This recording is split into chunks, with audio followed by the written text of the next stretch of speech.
Yan pala ay oak tree. 500 years old na yan. And tinatawag siyang bridegroom's oak dito sa Germany. Kasi matchmaker siya sa mga naghahanap ng partner.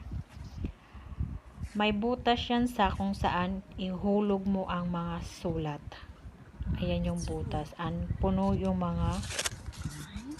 Puno ng sulat yung butas. Sa mga gustong magkaroon ng mala fairy tale na love story, pwede ka magpadala dahil may mga tao talagang pumupunta dyan at nagsusulat sa'yo if siya ay interesado. Ilalagay ko na lang sa comment section yung exact address. Malay nyo, baka kayo na ang susunod na ikasal, 'di ba? Ang galing.